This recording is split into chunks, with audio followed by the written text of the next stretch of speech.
Здравствуйте, на телеканале БСТ. Время подвести итоги недели. В студии Лина Насырова. И вначале коротко о главном. Клянусь верно служить многонациональному народу Республики Башкортостан, укреплять и защищать государственность. Новый срок на том же посту. Ради Хабиров вступил в должность главы Башкортостана. Вы фактически увидели подробную, детальную программу развития на следующий период. Апгрейд республики в формате 3.0. О новых задачах и курсе республики на ближайшую пятилетку. Живы, здоровы, все нормально, все отлично. Братишка рядом.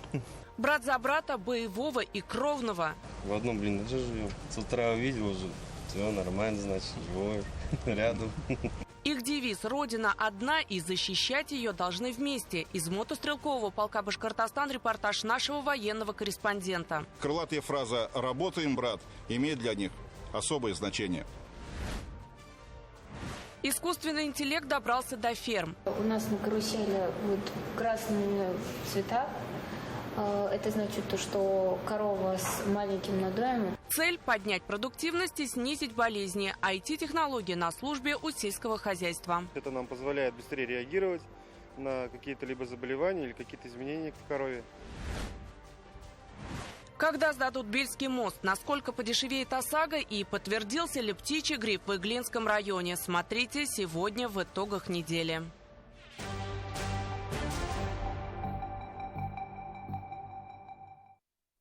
Ключевым событием не только недели, но и последующих 5 лет стала инаугурация главы республики. Ради Хабиров во второй раз вступил в должность руководителя Башкортостана.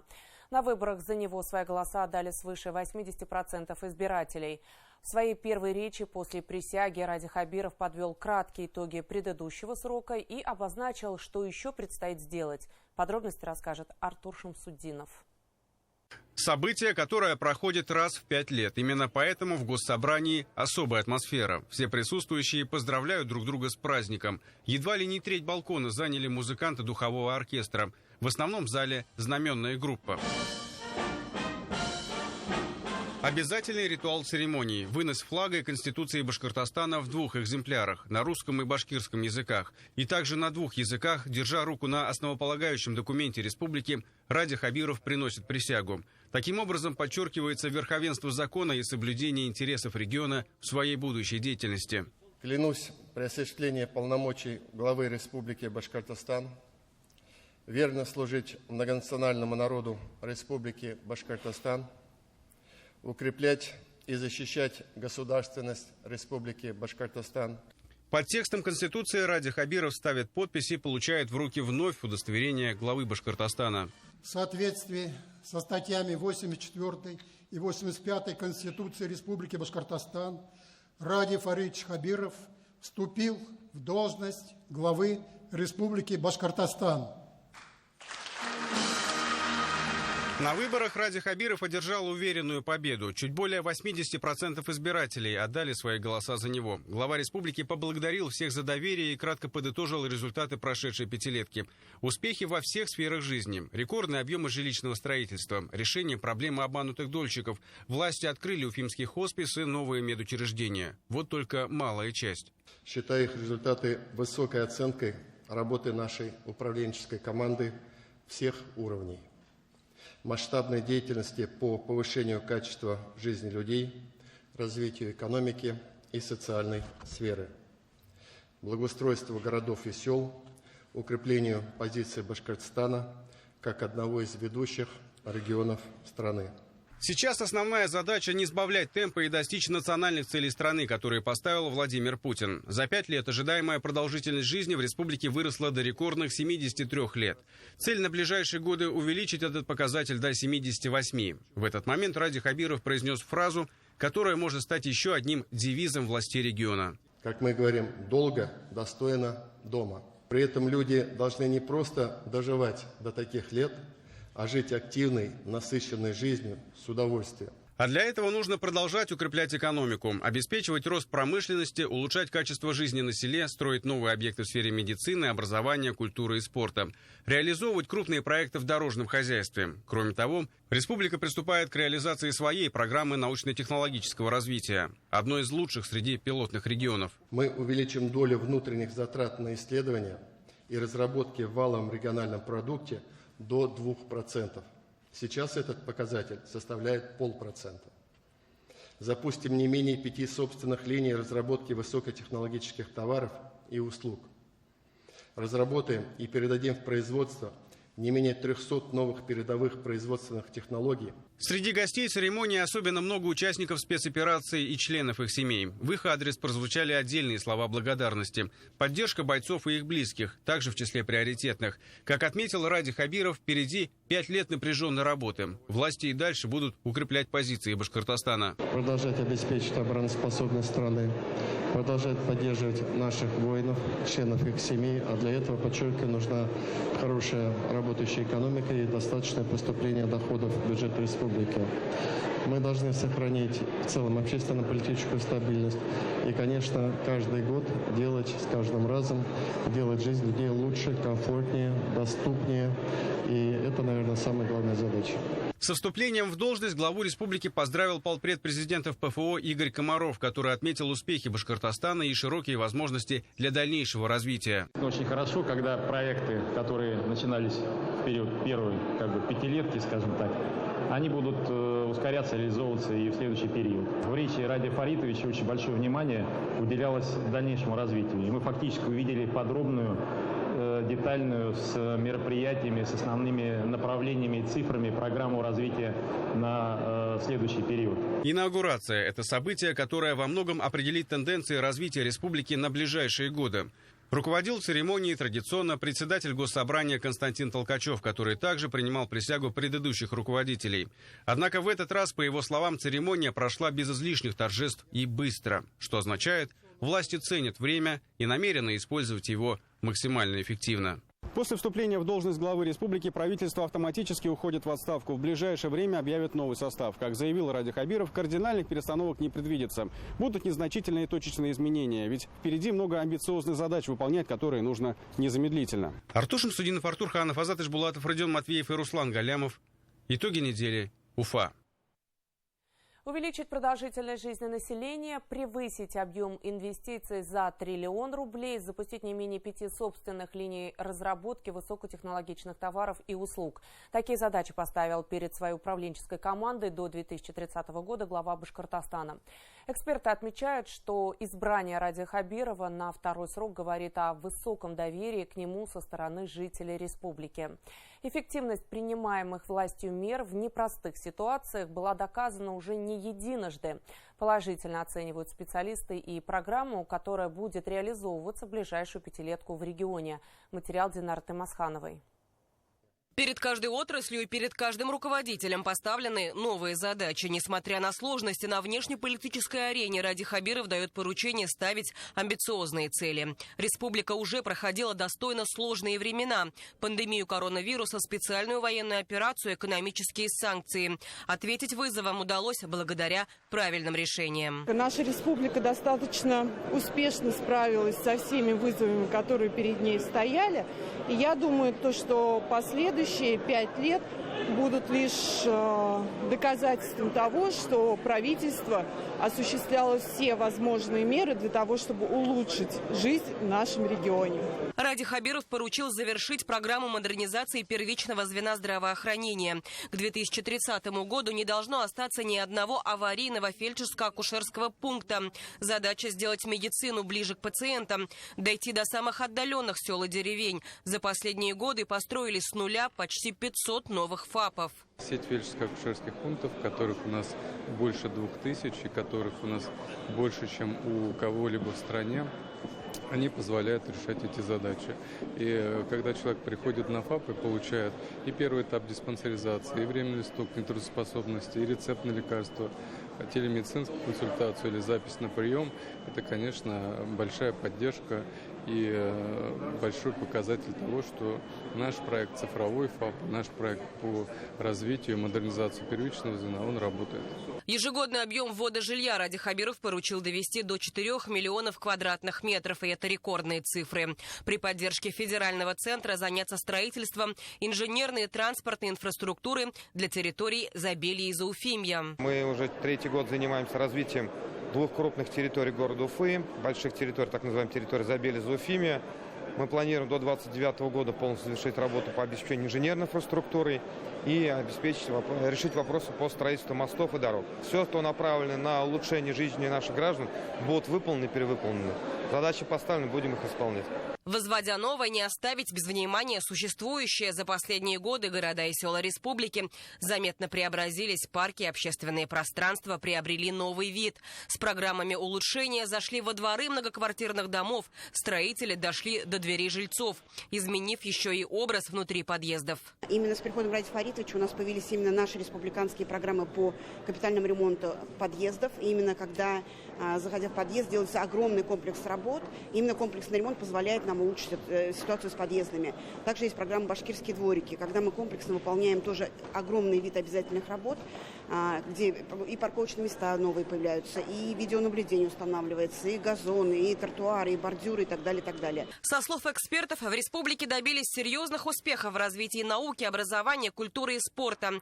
Создали Евразийский научно-образовательный центр мирового уровня. Строится межвузовский кампус.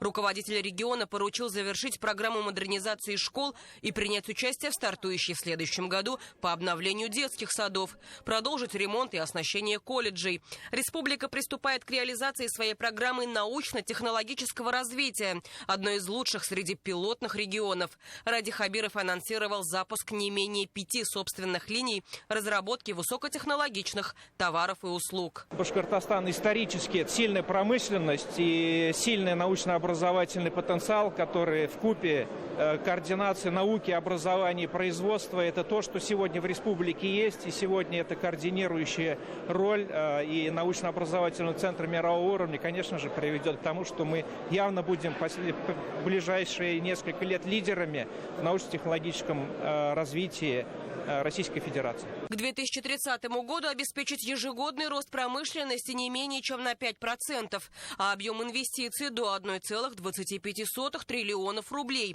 Сейчас этот показатель составляет 620 миллиардов рублей. Меры поддержки, которые получали предприятия ранее, помогли не только остаться на плаву, но и увеличить мощности. Развитие производств останется также в числе приоритетных задач. Наша промышленность приросла, если по объему брать 40%, если по индексу промпроизводства на 21%. То есть это все те показатели, которые были в 310-м указе заложены во время первой инаугурации, мы их выполнили. Во время ковида как раз мы делали новые меры поддержки по фонду развития промышленности, поддерживали легкую промышленность, поддерживали как раз лесоперерабатывающий комплекс. И вот эти все меры поддержки как раз помогли малым и средним предприятиям не только выжить, но и как раз нарастить. Где-то двукратно объемы производства, где-то существенно увеличить. Поэтому все точечные меры поддержки, которые были, а это за 5 лет 12 миллиардов рублей именно чистых денег в поддержку, поэтому дали свой результат. Несмотря на те испытания, которые мы прошли, связанные сначала с пандемическим кризисом, далее очень серьезными санкциями, которые были введены в отношении России, экономика продемонстрировала свой успех, экономика продемонстрировала свою мощь и показала то, что мы можем справляться с самыми сложными задачами. Сегодня промышленность продолжает расти, сохраняется, безусловно, ряд сложностей и проблем в экономической и социальной сфере, но я уверен, что регионы справятся. Развитие республики – это результат усилий всех уровней власти, предприятий, бизнеса и общественных объединений. Башкортостан будет двигаться по стратегии 3.0. Это комплексный проект развития региона до 2030 года. В этой стратегии учтены, мне кажется, все аспекты развития нашей республики. А вот их реализация – это, конечно, такая большая командная работа. И в разных аспектах будет развиваться регион. И, конечно, многие проекты – это продолжение того, что уже было начато в предыдущий период. И мне кажется, что выбор населения, выбор избирателей – это как раз, с одной стороны, оценка этих лет, а с другой стороны, высокое доверие на будущее. Для председателя башкирского парламента Константина Толкачева это уже 5-я инаугурация руководителя региона и самая короткая. Как он отметил сам, сейчас не та ситуация, чтобы проводить церемонию масштабно. И время руководителей, особенно средства, нужно всегда экономить, направлять их на более существенные направления, которые востребованы жизнью.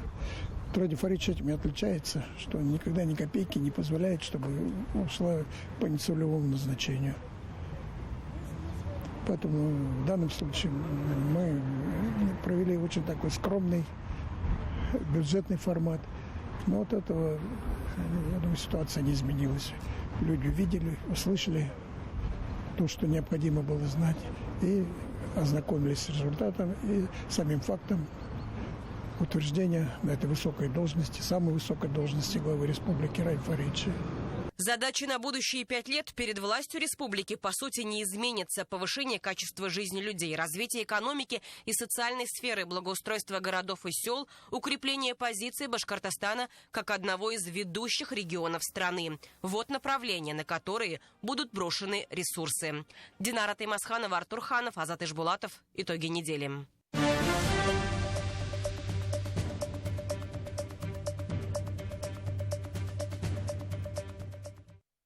В Уфе ожидается снижение стоимости полисов ОСАГО благодаря изменениям в территориальном коэффициенте. Это нововведение предложено Банком России и может оказать положительное влияние на автомобилистов региона. Согласно проекту указания регулятора, в стране планируется повышение КТ для 18 территорий, где наблюдается высокая убыточность по ОСАГО. Однако для 21 территории, включая Уфу, предусмотрено снижение этого коэффициента на 5%. Это изменение позволит сделать страховку более доступной для местных жителей. Банк России принимает замечания и предложения к проекту указания до 17 сентября, после чего будет принято окончательное решение. Реконструкция на Бельском мосту завершится в августе следующего года. На данный момент металлоконструкции с 1 по 8 опоры, если считать со стороны аэропорта, собраны на 100%. Полностью также выполнен демонтаж старых элементов. Но, к примеру, арку на мост вернут в прежнем виде. Она считается визитной карточкой столицы. Кроме того, выполняет поддерживающую функцию. На данный момент из 2000 тонн металла собрано 350 тонн. Вот. Это руслового пролетного строения от 8 опоры до 11. Вот. Первая часть сооружения готова на 100%, без учета асфальтового полотна. До конца года строители планируют завершить все монтажные работы, останется уложить асфальт. Стоимость работ по контракту 4 миллиарда рублей. Напомню, ремонтировать сооружение 1956 года постройки пришлось из-за аварийного состояния. По завершению габариты не поменяются. Работы, по словам специалистов, идут в срок. В летний период также был промежуток, на который мостоотряд 30-й был вынужден остановить работы в связи с высоким подъемом уровня воды, и сбросом воды Юмагузинским водохранилищем и Павловкой. Поэтому это все, конечно, дало о себе знать. Срок сдачи у нас по контракту август 2025 года. Пока мы идем в этих сроках и в этих датах. Между тем, в Уфе на 1,5 месяца ограничат движение на проспекте Салавата. Как сообщает Министерство транспорта и дорожного хозяйства Башкирии, 16 сентября до 31 октября включительно перекроют движение на развязке проспекта Салават-Юлаева в створе улицы имени Гали. Будут закрыты временный съезд, а также 5 и 6 в обоих направлениях. Движение будет осуществляться согласно схеме, которую вы видите на своих экранах. Минтранс сообщает, что ограничение связано с устройством ливневой канализации. Ведомство просит водителей быть внимательными на дорогах и учитывать ограничения при планировании поездки. Родина у нас одна, и защищать ее мы должны вместе. Так объяснили свое решение подписать контракт с Минобороны России родные братья из Сибая. Алтай и Нурик служат связистами в составе мотострелкового полка «Башкортостан». От их слаженной работы зависит бесперебойное соединение командования с остальными подразделениями. Использование рации на передовой не всегда безопасно, так как противник может запеленговать сигнал. И проводная полевка, как и в годы Великой Отечественной войны, остается самым надежным средством связи во время боя. На одной из заданий вместе с братьями вышел наш военный корреспондент Азат Садриев. И Питер, как слышишь, продимаешь, прием. Обрыв нашли, устраняем. Для Алтая и Нурика найти поврежденный осколком участок провода не составляет проблем, потому что они сами и прокладывали эту полевку, знают, где она проходит. Пока старший брат устраняет обрыв, младший пристально следит за небом, чтобы не попасть под удар дронов камикадзе. Расстояние-то это проводов не маленькое. Из-за этого, если чуть вода попадет, там дождь или что, замыкание, окисляется провода. И посторонний шум плохо слышно. Во время боя это недопустимо. Приказы должны звучать ясно и четко, чтобы на другом конце провода их приняли своевременно и без ошибок. От точной корректировки огня артиллерии зависит жизнь наших ребят. Понимают это и родные братья. Без связи нет управления, без управления нет победы, говорят они. На СВО попали практически одновременно. Первым контракт с Минобороны России подписал младший. Сам Хайбулинского района, живу в Сибае в городе. Подписывал контракт, чтобы родину защищать. А родным говорил про это? Родным не говорил. А почему так вот решил? Чтоб не узнали, не знали. Думал, отговаривать будут? Но. А когда узнали, какая реакция была? Нормально было. Все, тихо, уже мирно. Не переживали. И все. Изначально Нурик попал по распределению в батальон имени Тагира Кусимова полка «Башкортостан». В одном из боев получил осколочное ранение в ногу. Когда на СВО приехал старший брат, попросил перевода в его роту. Командование пошло навстречу. Не так уж сложно. Приехал, все, уже привык. Ты товарищ, наверное, поддерживал? Товарищи, да. Потом вот брат приехал. Его увидел. Все. Легко стало. Что вот, какие эмоции испытали? Что сказали, когда впервые здесь встретили брата? Салям. Неожиданно было? Неожиданно, да. Алтай с самого детства присматривал за младшим братом и даже немного обиделся, что тот подписал контракт без его ведома. Конечно, переживал за Нурика, признается боец. Успокоился лишь, когда встретились здесь.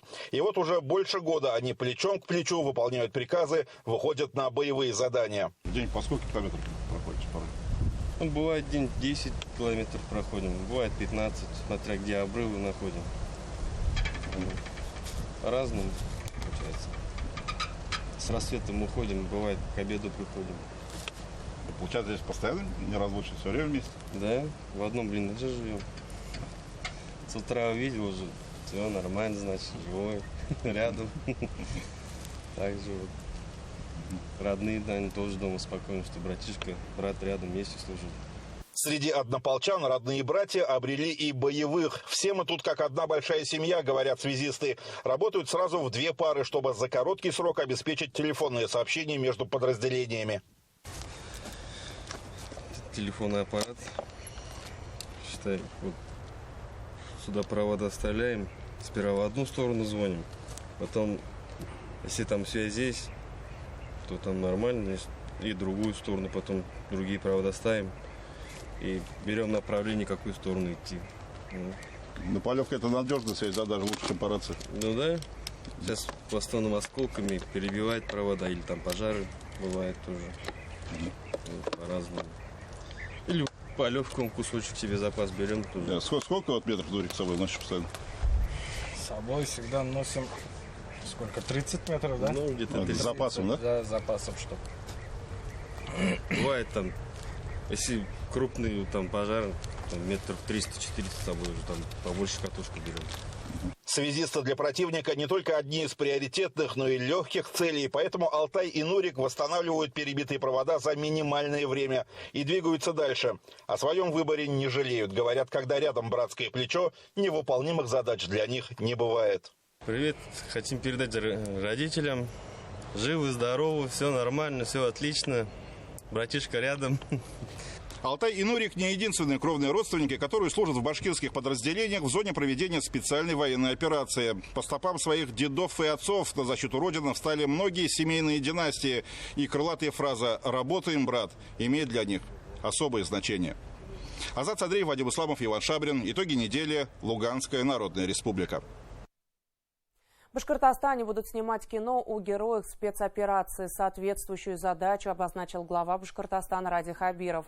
Он отметил, что в области производства фильмов есть два феномена – башкирское кино и якутское кино. Ради Хабиров подчеркнул, что нужно перенимать лучшие практики у коллег из другого региона. При этом большой объем госзаказов должен быть направлен на экранизацию истории бойцов, исполняющих свой воинский долг. Мы же когда встречались с нашими кинорежиссерами и деятелями культуры, мы с Зухрой Дикатовной, фондом кино, договорились, да, что мы и гранты даем, но что будет государственный заказ. Да. Но сейчас самое главное, государственный заказ, это все связано с специальной военной операцией. Поэтому здесь, как говорится, у нас и героев много, очень удивительная судьба людей. Мы там на каждом шагу видим удивительную судьбу. Тут, знаете, там, начать и не завершить, как говорится, столько работы. Поэтому это нужно делать. А в целом мы, конечно, гордимся всеми нашими фильмами, которые являются важной составляющей и, самое главное, ходят. Между тем, в скором времени зрители смогут увидеть ленты о героях спецоперации. «Безбашенный», «Гостинец», «Танец героя». Рабочие названия фильмов, над которыми сейчас трудятся башкирские режиссеры. Ко Дню Республики планируется представить зрителям документальный фильм о судьбах мобилизованных артистов Сибайского театрально-концертного объединения. Героем станет Ильнар Хатмуллин, погибший в зоне СВО. Анимационный фильм будет посвящен Фанису Хусаинову по прозвищу «Безбашенный», который в одиночку победил вражеский отряд, захватил БТР и вернулся в расположение с пленными, а позже спас генерал-майора. Одна из лент расскажет о посылках с продуктами башкирской кухни на передовую. На сегодняшний день для развития башкирского кинематографа в республике созданы все условия. Благодаря поддержке главы наши кинематографисты могут делать новые проекты. В прошлом году была премьера фильма «Северные Амуры», который был создан также при поддержке главы. И сейчас ведется работа по продолжению этого анимационного фильма, который вторая часть будет посвящена генерал-майору Минигали Шаймуратову. И основные события этого фильма будут проходить уже в период Великой Отечественной войны.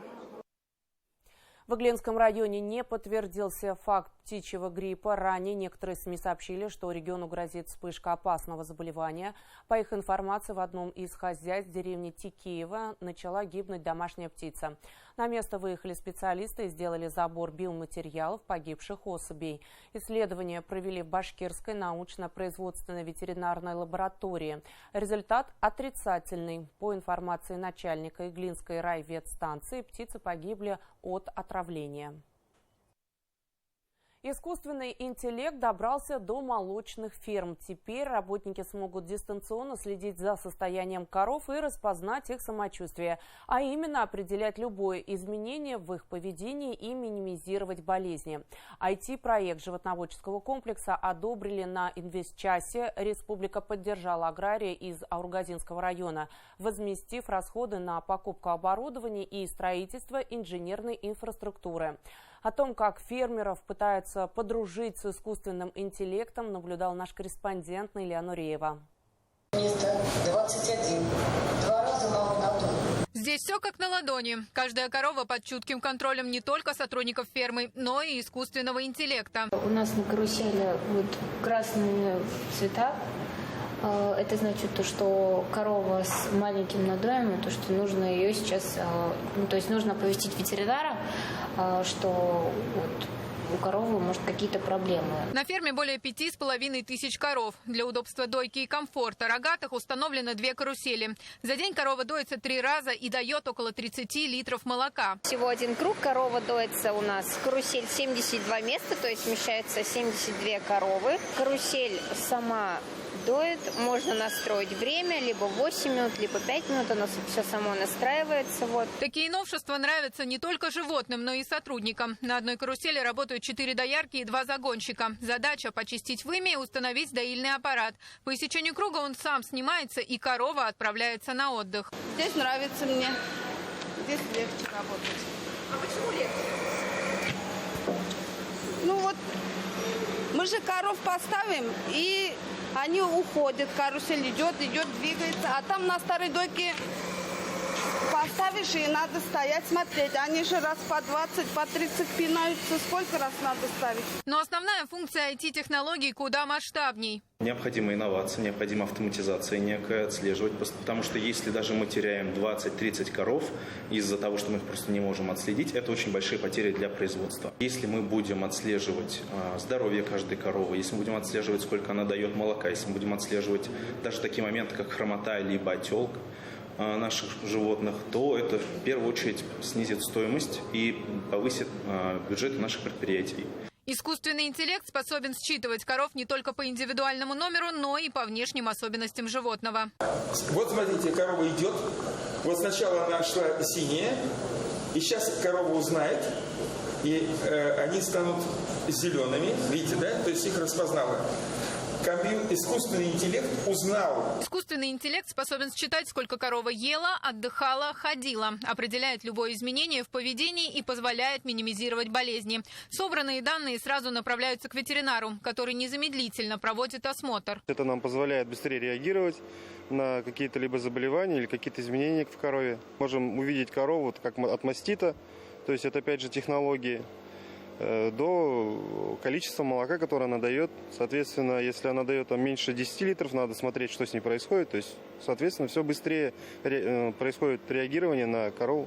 Ферма больше похожа на санаторий. Каждый коровник оснащен метеостанцией, а воздухообмен обеспечивают вентиляционные шахты и вентиляторы, которые круглогодично поддерживают комфортную температуру. Для обеспечения гигиены предусмотрены электрические щетки-чесалки, которые очень нравятся копытным. Уборка территории тоже автоматизирована. И тут не обошлось без технологий. Здесь ходят специализированные скреперные системы. Они весь навоз, который выделяется, собирают в специальный канал, называется флэш-флюм. И навоз уходит. Этот навоз потом сжимается огромным большим прессом, называется сепаратор. И вот то, что вы видите, на чем лежат животные, это сухая фракция сепарированного навоза. Проект животноводческого комплекса в свое время получил республиканскую поддержку на инвестчасе, а объем капитальных вложений в него составил более 4,5 миллиардов рублей. Сейчас ферма производит до 60 тысяч тонн молока в год. Начали в 2018 году разрабатывать проект, и в 2019 году уже зашли. Естественно, нам помогла республика наша, региональный фонд.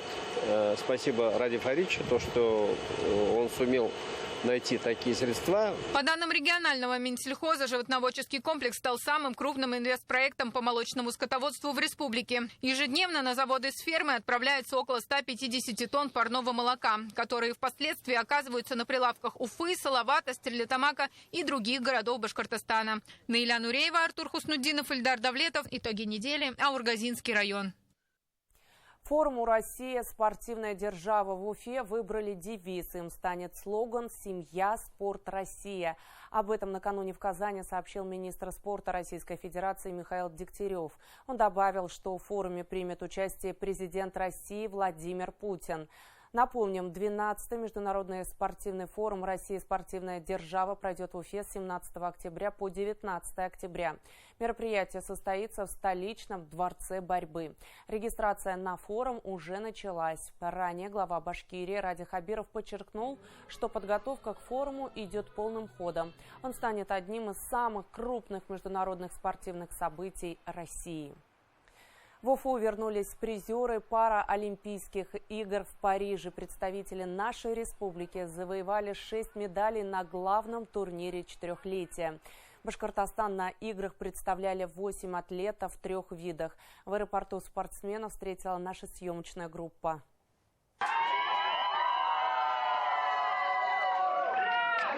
Дома их встречают самые близкие – цветы, объятия и слова поздравления. Они не виделись много недель, но постоянно были на связи. Анна Кулинич-Сорокина свою первую медаль на Паралимпиадах выиграла еще в Лондоне в 2012-м. Забрала серебро в метании копья. А уже на играх в Париже повторила тот успех. Рассчитывала на него и в беговых дисциплинах. На дистанции 400 метров остановилась в шаге от выхода в финал. Во время полуфинала на 200-метровке допустила обидный фальстарт. Я счастлива. Вот ждала, когда увижу своих родных, когда обниму мужа. До мужа еще даже не успела дойти. Вот, в общем, я счастлива, что я дома. Также в легкой атлетике 2 медали завоевал представитель Башкортостана Антон Кулятин. Спортсмен из Новосибирска защищает честь республики параллельным зачетом. Елена Паутова в Париже не по своей воле выступала не на своей профильной дистанции – марафоне. Поэтому на этот раз осталась без наград.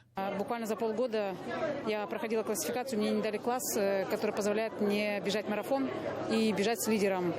Поэтому я уже ехала на Олимпиаду, знала, что я туда еду не за медалью, потому что мы реально смотрели на вещи. Свою вторую медаль на играх в настольном теннисе завоевала Елена Прокофьева. 3 года назад в Токио она стала первой, но на этот раз остановилась в шаге от вершины пьедестала.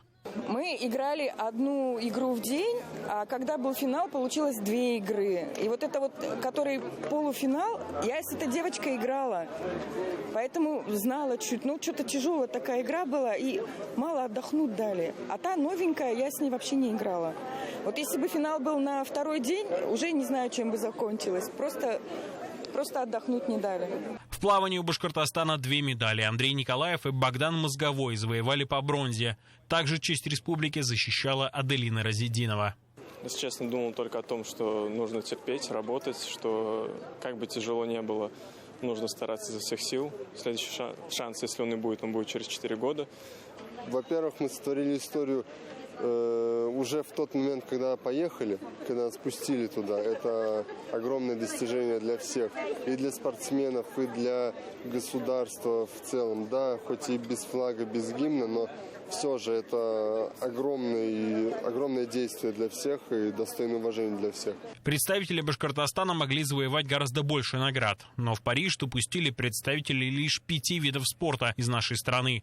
В результате, к примеру, башкирские фехтовальщики не смогли реализовать свой высокий потенциал. Артем Кочешев, Юлия Паршина, Эдуард Якушев. Итоги недели. Уфа. Ну а сейчас время между нами. В итогах недели стартует новая рубрика. Это авторский взгляд моего коллеги, журналиста Руслана Шарафудинова на происходящее в республике за последние 7 дней. Я же с вами прощаюсь. До встречи в эфире.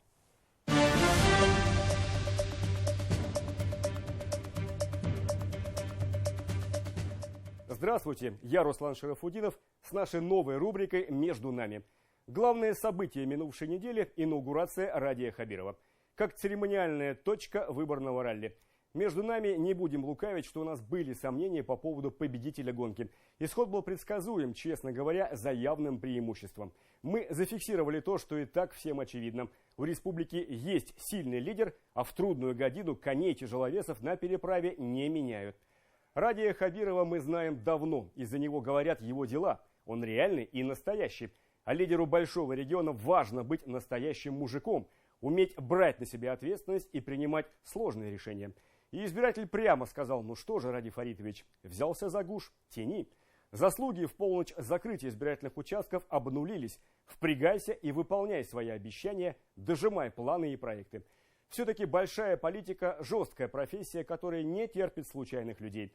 Знание и опыт, понимание людей, здоровые амбиции и хватка, сила воли и выдержка – обязательные качества для главы такого большого, мощного и многонационального региона, как наша республика. Российские реалии таковы. Мало просто обозначить нужную задачу. Надо еще и добиться ее выполнения. Через «не могу», через здоровые сомнения союзников и желчное злорадство врагов. Этим и отличается настоящий руководитель от декоративного. Порой приходится принимать сложные решения, которые по определению не могут нравиться всем. И увидеть их правоту можно иногда только через годы. Большое видится на расстоянии. И от того, что казалось спорным в 2019 году, как Советская площадь с генералом Шеймуратовым, сегодня дух захватывает. С самого начала у Радия Хабирова была идея, чтобы Башкирия снова стала крутой, за которую не стыдно перед регионами-конкурентами или богатой столицей. И это получилось. Сегодня Башкортостан по праву на авансцене общественно-политической, экономической, культурной, спортивной жизни огромной страны. Одно из главных достижений последних лет – то, что удалось внушить самим себе психологию лидерства, что нам все по плечу. Энергия пошла по многим направлениям, которыми годами никто всерьез не занимался. И уже кажется, что нет ничего невозможного. Столько было сделано, построено и преодолено за минувшие 6 лет. Вроде совсем немного в масштабе истории, а уже целая эпоха. А сколько еще предстоит? Все это громадье объектов, проектов и планов, свершения и достижения на самом деле не для статистики, рекордов и рейтингов, а прежде всего для людей, для нас с вами и для наших детей. Все то, что мы делаем и строим сегодня, это и есть то, что останется после нас. Ну и напоследок про хейтеров. Анонимные тролли из интернета и пикейные жилеты всегда были, есть и будут. Между нами они часть нашей жизни, как и пресловутые бабки на скамейке у подъезда. Для них что ни сделай, все плохо. Все козлы, проститутки, жулики и воры. Иногда сами по вредности характера, как старуха-шипокляк, но чаще по заказу и за хорошие деньги.